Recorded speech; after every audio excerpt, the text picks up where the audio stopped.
La base qu'on doit avoir dans les mariages, c'est l'humilité. Parce que le mariage, c'est sacré. C'est un aliment de Dieu. Pourquoi c'est aliment de Dieu? C'est aliment de Dieu parce que nous fondons une famille et l'Éternel aura la descendance de nous pour que la descendance puisse consacrer leur vie à Dieu, à présenter à Dieu leur vie comme un aliment de Dieu.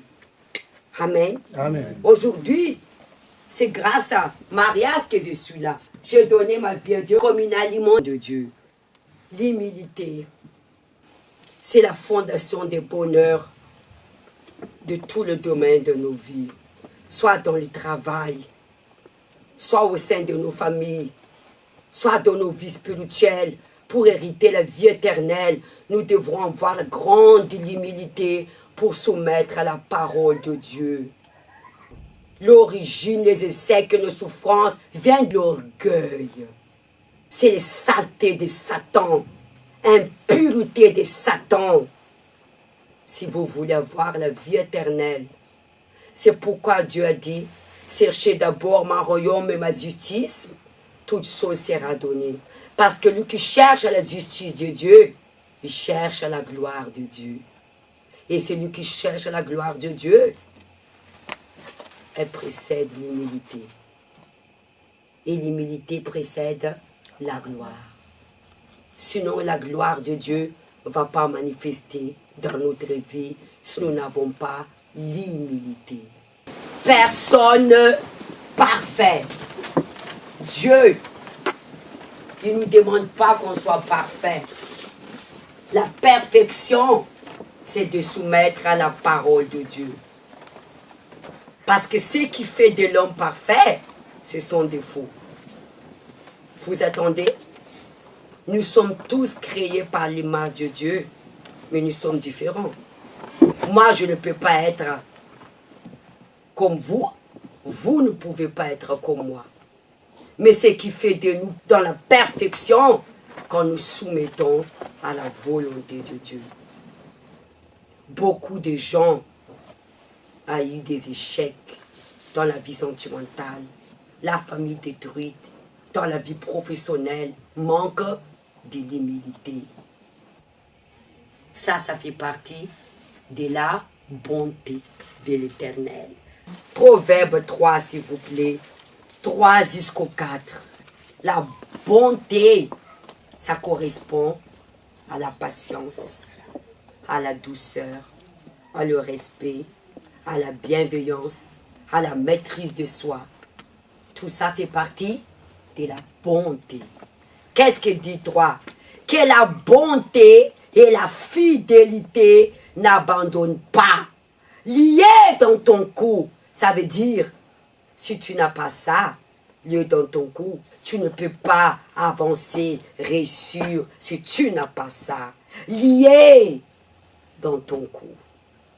Écris-le sur la table de ton cœur. Pourquoi le cœur? Parce que le cœur est le centre de la volonté de l'homme. Se trouve où l'orgueil? Dans le cœur. Écris-le sur la table de ton cœur. Qu'il soit gravé. Tu accueilleras ainsi de la grâce une raison saine aux yeux de Dieu, aux yeux des hommes. Dieu va utiliser qui pour vous bénir? Des animaux, des hommes qui sont faits par l'image de Dieu. Nous sommes tous créés par l'image de Dieu. Même si ton patron il est incrédule, tu dois le respecter parce que c'est une autorité. Toute l'autorité vient de Dieu. Et comment obtenir la faveur de Dieu?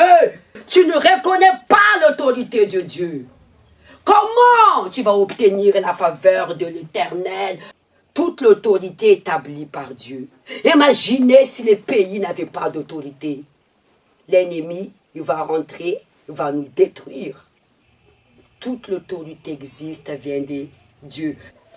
Bien sûr que je ne vais pas mettre ma foi en eux. ma confiance doit être acquise en Dieu. Amen. Il y a des autorités qui agissent injustement, mais pas Dieu. Il y a des juges qui agissent injustement, mais comme il les juge, il fait ce qu'il veut, mais pas Dieu. Dieu, c'est le juge des juges qui agit dans la justice. Et le trône de Dieu est établi avec la justice. C'est ça que la personne n'oublie pas. Oui, Dieu, c'est un Dieu de miséricorde, Dieu. Mais avant tout, il est un Dieu de justice. Justice déjà, ceux qui ne croient pas à la vie éternelle, ils seront où? À l'enfer. N'oublie pas ça. Tout ce que l'homme sème va récolter. La justice paye ici sur la terre d'abord. La souffrance que nous avons, c'est nous que nous avons cherché. Manque d'humilité. Le bonheur de la vie amoureuse, l'humilité. Même si tu es en colère, ayez la maîtrise de soi. L'orgueil qui te chute de souffert. Je n'ai pas besoin de prendre des couteaux et te tuer. Une parole peut te tuer. À cause des paroles, la personne n'a pas de vie jusqu'à aujourd'hui. Cette parole l'a blessé profondément jusqu'à aujourd'hui. La personne n'est pas guérie de ses passés. Vous savez, je peux te donner un coup. La douleur peut partir. Mais la parole qui pénètre dans le cœur ne guérit pas comme ça. C'est à cause de la parole que les gens, ils ont la haine. Je n'ai pas besoin de les voir en marabout pour te tuer. Seulement une parole. Le pouvoir de la vie et la mort se trouve dans la parole. Combien de personnes, leur vie est détruite à cause d'une parole? Surtout la femme est très sensible. Il faut savoir protéger le cœur. Le cœur est source de la vie et la mort. Tout vient du cœur. Jésus dit, garde ton cœur plus que toute autre chose. De lui viennent les sources de la vie et même la vie éternelle. L'amour s'arrête de la beauté du cœur. Qui est un homme va se marier avec une femme orgueilleuse? La beauté, c'est dans le cœur. Et la personne, elle ne n'analyse pas que le problème vient d'elle. Une mariage, encore une autre mariage de plus. La malédiction vient du caractère. À quoi bon de se marier et de détruire avec vos propres mains? Le bonheur, ça se construit dans l'humilité. La femme, vous avez des pouvoirs, mais à cause de l'orgueil, vous détruisez tout. Parce que déjà, nous les femmes, on est victimes de malédictions sentimentales. Dieu nous a ramenés. Regarde la beauté de Dieu. Si Dieu n'était pas fait sortir où tu étais, tu ne vas jamais te marier, ou tu vas souffrir. Regarde la bonté de Dieu envers toi. Tu le méprises, la bonté de Dieu envers toi. Il sait qui tu es. Pour ne pas perdre ton âme. Tu le méprises. Alors tu attires la colère de Dieu. Vous connaissez l'histoire d'Abraham, qu'il ne pouvait pas avoir un enfant. Parce qu'est-ce que c'était Abraham qui était stérile ou Sarah? À l'époque, les hommes ont le droit de voir 3-4 femmes. Les enfants, à l'époque, c'était postérité, la descendance. Personne n'est capable de pratiquer la parole de Dieu s'il ne reçoit pas la faveur de Dieu. Vous connaissez bien qu'Abraham, il était enfoui en Égypte, il y avait la famine. Et il a monté à Pharaon que Sarah était sa sœur. Et Dieu a frappé la malédiction à Pharaon. Amen. Parce que Pharaon a pris Sarah comme sa femme et même a donné la servante Agar. Et Sarah, comme elle ne pouvait pas avoir un enfant, elle désire tellement donner un fils à son mari. Ça, c'est la pensée de l'homme. Elle a pris une décision dans l'émotion. Regarde comment elle a payé la conséquence. Nous souffrons parce que nous prenons une décision irrationnelle, basée par les sentiments, par le cœur. L'origine de nos souffrances, c'est basé par le cœur, les sentiments. La plupart des gens à l'enfer à cause des irritations. Caïn était irrité contre Dieu et était condamné. Il ne faut pas irriter contre Dieu. Le sacrifice de Jésus, c'est le pardon de nos péchés. Mais elle n'est pas le pardon des blasphèmes. Irriter contre Dieu, c'est blasphémer Dieu.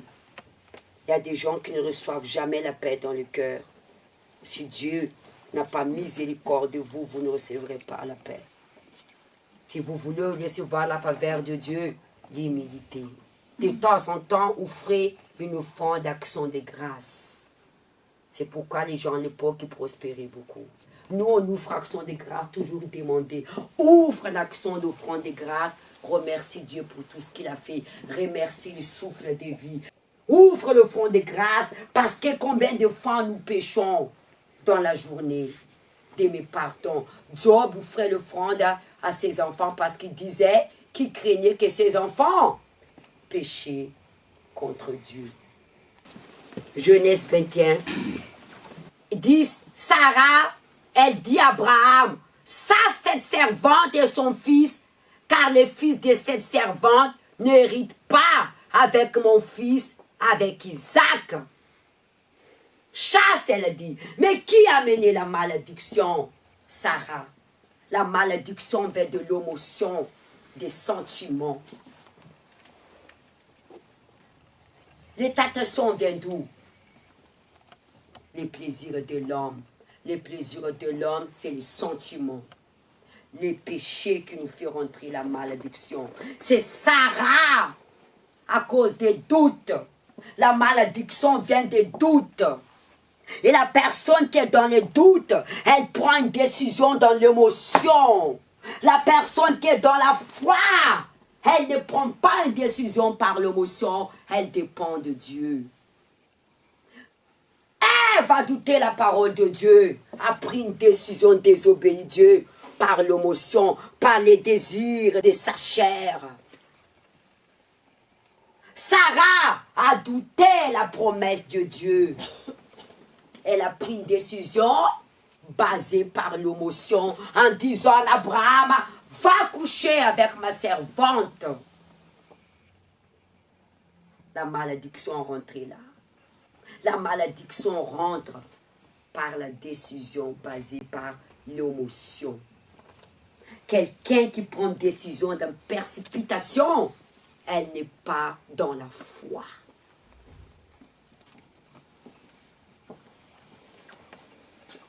Sas, elle a dit. Mais qui a amené ces problèmes à la maison? C'est qui? Sarah. Maintenant, elle a dit, Sas. La personne, elle précipite d'être mariée.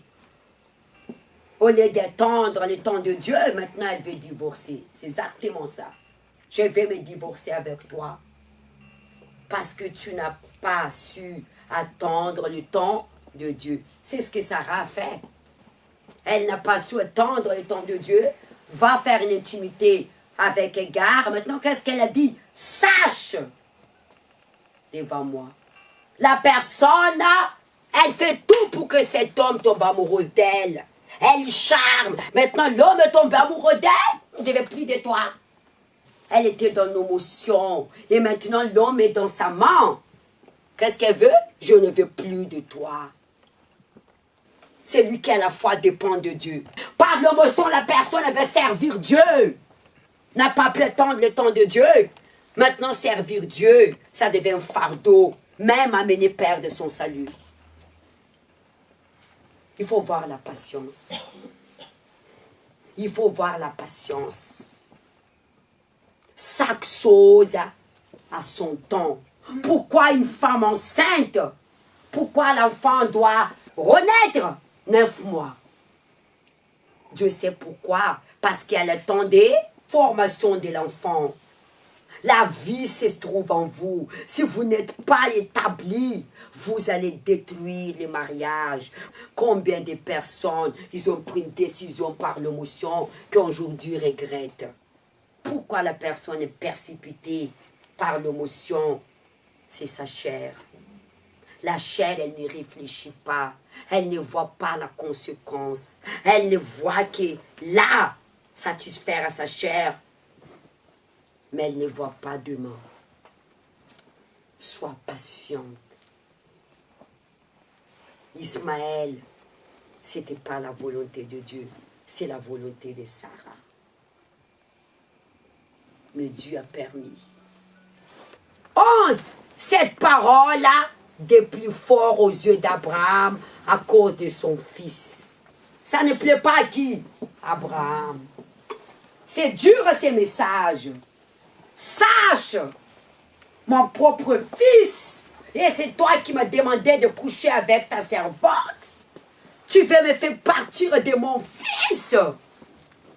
De mon fils. Regardez la femme émotionnelle. Maintenant, elle a eu ce qu'elle a voulu. Il a dit sache parce qu'elle a eu Isaac. Mais si elle était patiente, ces problèmes n'auraient pas à arriver. Parce que depuis Ismaël est venu, il n'y avait plus de paix dans les mariages. Il n'y avait plus d'harmonie. Parce qu'Agar a méprisé Sarah. Il y avait des rivalités. Avant, vous avez des paix. Depuis que vous êtes mariés, il n'y a plus de paix, il n'y a plus d'éclat. Depuis que vous avez pris une décision par l'émotion, aujourd'hui, vous n'arrivez plus à guérir votre passé. Vous avez eu des mauvaises expériences dans le passé à cause de l'émotion parce que la femme, elle ne se valorisait pas. La première venue, elle se jette parce qu'elle ne veut pas être seule. Elle a besoin de sécurité. Ou elle a besoin de se valoriser. Je n'ai pas besoin de l'homme pour me valoriser. Et aujourd'hui, vous n'êtes pas guéri de vos blessures. C'est normal. Une blessure qui n'est pas encore guérie, elle s'est encore remariée de nouveau. La malédiction vient de doute. Et les doutes qui fait que la personne prend une décision par l'émotion. 12. Mais Dieu a dit à Abraham que cela ne déplaise pas à tes yeux à cause de l'enfant et ta servante. Accorde à Sarah tout ce qu'elle te demandera, car c'est Isaac qui sortira une postérité. Qu'est-ce que dit Abraham? Fais ce que Sarah te dit. L'humilité. Même si tu es dans ta raison, baisse, sois petite. L'humilité. On a parlé de l'humilité, non? Parce que si Abraham n'a pas accepté ça, qu'est-ce qui va arriver à cette famille? Division. Et même la promesse d'Abraham ne sera pas sur Isaac. Vous savez pourquoi Sarah a dit sache? Les femmes, ils ont intuition. Amen. Elle ressent les choses. Elle voit loin. Elle a vu qu'Agar peut capable de donner mauvaise idée à Ismaël de tuer qui? Isaac. Pour que ça sera Ismaël qui va hériter la promesse. Notre Dieu n'est pas dans le sentiment. Il a dit, faites ce que Sarah te demande. Parce que c'était la volonté de Dieu. L'alliance que Dieu avait faite avec Abraham pour Isaac, il ne se mélange pas. L'alliance est sacrée. Parce que c'est Isaac qui était présenté devant Dieu comme une holocauste. Dieu ne se mélange pas. Si vous avez établi une alliance avec Dieu, il faut briser la malédiction. Coupe les péchés, le racine du passé. Pardon, oublie les passés. Parce que si tu ne prends pas une décision, la promesse de Dieu ne peut pas s'accomplir dans ta vie. Qu'est-ce que Dieu nous demande de couper? Les sentiments. Il faut se séparer entre sentiment et la foi. Notre Dieu travaille avec la foi. Et la foi, elle est brute, radicale. Dieu était radical en donnant son fils Jésus sur la croix. Dieu était radical quand il a demandé à Abraham, présente-moi Isaac, parce qu'Abraham a commencé à oublier son salut, elle aime Isaac comme son trésor. Notre Dieu n'est pas dans le sentiment. Il a dit à Abraham, soumets-toi, ayez l'humilité, faites ce que Sarah te demande. C'était la volonté de Dieu. Ça peut être une injustice. C'est violent cette décision. Mais ça vient de Dieu. Vous, on vous enseigne toujours que Dieu est Dieu d'amour. Dieu est amour, mais il est justice. Pourquoi Dieu a dit à Abraham, soumets-toi? Dieu est là, il donne sa direction, sa parole. Et si nous ne nous soumettons pas à sa parole, nous allons souffrir. Il a dit à Abraham, soumets-toi, guéris cette cicatrice que tu as. Pardon, abandonne ces petits amis, parce que l'alliance que Dieu a avec toi est l'alliance sacrée, pour qu'il puisse t'honorer, d'enlever ton humiliation. Dieu ne se mélange pas. Dieu ne se mélange pas. L'alliance est sacrée. C'est ça le problème dans le couple. L'émotion, les sentiments, ça se ne mélange pas avec la foi. On a parlé la femme qu'on n'acceptait pas, qu'on critique, elle garde où? Dans le cœur.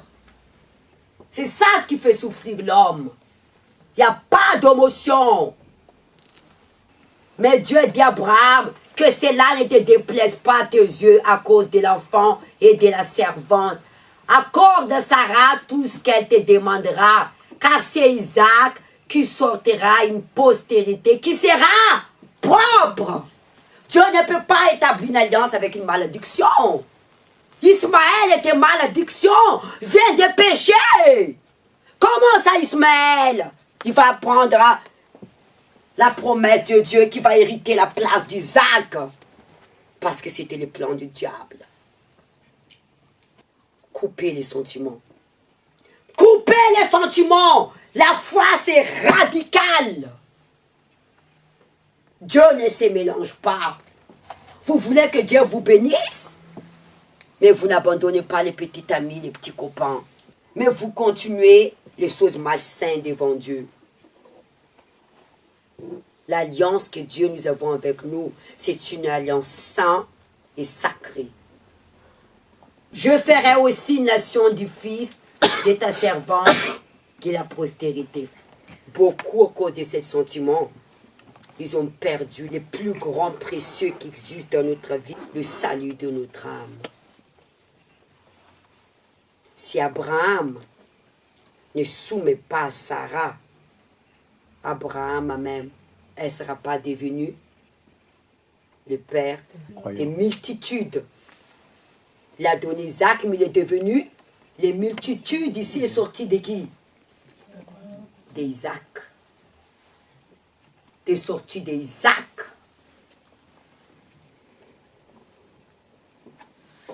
Ne négociez pas votre bénédiction avec le diable. Dieu ne se mélange pas. Paye un prix. Paye un prix pour recevoir la bénédiction de Dieu. Amen. Amen.